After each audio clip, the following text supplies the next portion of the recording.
A day in my life as a content creator, it's me, Dina! So, kana nga time, padulong ni ana sa Balaring, kauban sila tita, and also mga utility employee. Kay, nag-spend me of small time para ni Arlene, kay next week, babalik na siya sa Manila, and mao na lang ni nga last time nga kauban naman siya magtipon-tipon. So, naghatag mi og small time niya para pod ma-appreciate niya nga naay mga tawo nga galove sa iya, char.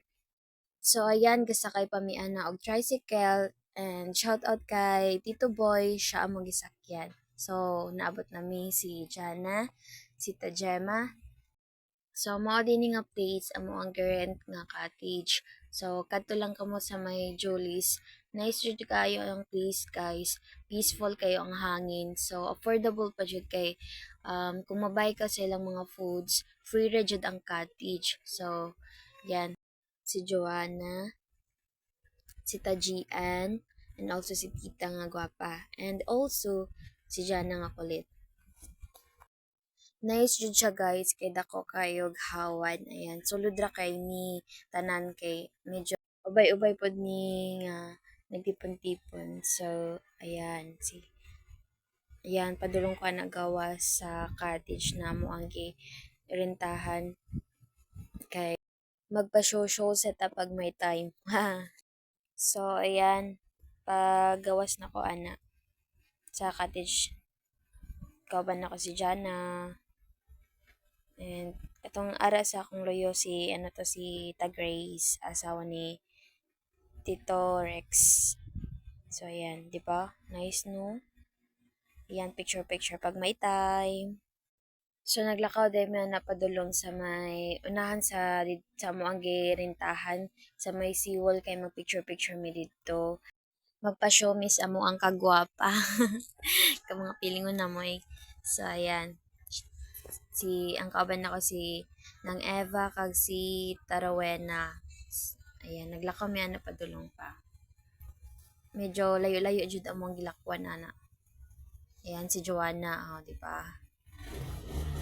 Si Arlene. Ara oh. Ara to si Arlene. Ayan. So, nagkadlaw gali ko da kay nagambal si Arlene nga. Vlogger ka na pala. Wow. Char lang. So, ayan oh. Mga girl squad. So, ako day ang leader dira. Char. Joke lang. So, ayan. Yan, lakad-lakad lang pag may time. Diba? Gapahagid na ko eh. Huy, kapilingon ni mo day. Yan oh, kadlaw-kadlaw. Ang nouns kabo. So, naglakaw pa day may anak layuas sa mga gilakwan uy. Yan. So, dira oh. Nice po na dira sa may Wilkins, guys. Pero wala pa lang ko kadto da kay wala pa budget ang person. So, sa sunod na lang na kadto na kamo da sa may Wilkins. Lagaw na kamo di sa Balaring. Ayan. Wilkins. Mo rampa na si Madam Dira. Chan charan, chan charan, chan chan, welcome. So ayan, galakaw gyapon mi dira. Layo pa sa mo ang destination. Uy, dugay kami naabot. Hinay kami makalakaw gud. Ayan. So, mga girls squad, kauban ako sila ng Eva. So nice pud kayo ang view diri sa Motnag na sunset. Maoyin maka-attract jud sa view diri sa Balaring ang sunset. So ayan, di ba?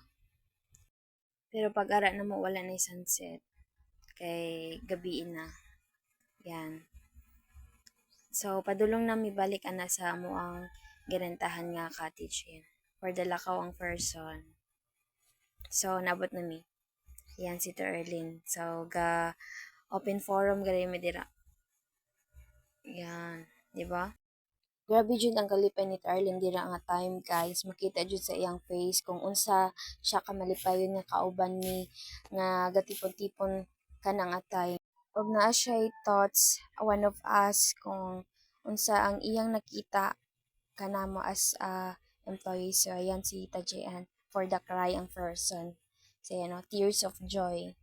So ayan, napasalamat kami kay Terlin. And also si Tita. Yan ang daw teacher ba? Ayan, so ayan.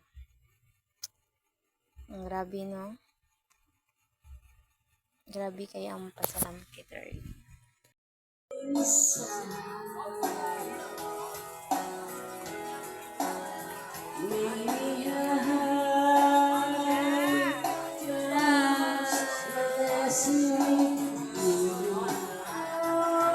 Wala ka rin na?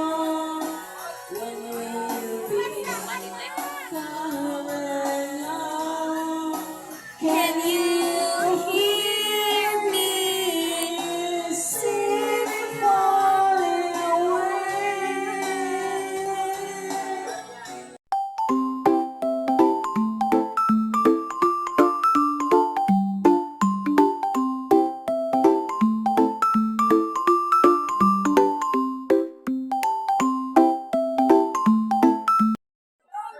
Hello everyone! So today's vlog, ari kami subong sa Balaring sa May Julie. So nagtipon-tipon mi kauban sila tita and also mga utility employees. So nag-spend mi yung small time para kay Terlin. Kay next week, mubalik na siya sa Manila and this is the last day nga kauban naman siya nga magtipon-tipon. So nagpasalamat kami kaniya kay dagan siya na help na mo. Dagan ko na learn niya nga. One of that is maging isang hardworking employee and also thank you so much Tay for being one of a kind and appreciate na ko na ng effort mo for being a good leader to us and that's all. Thank you so much Tay. Thank you for everything.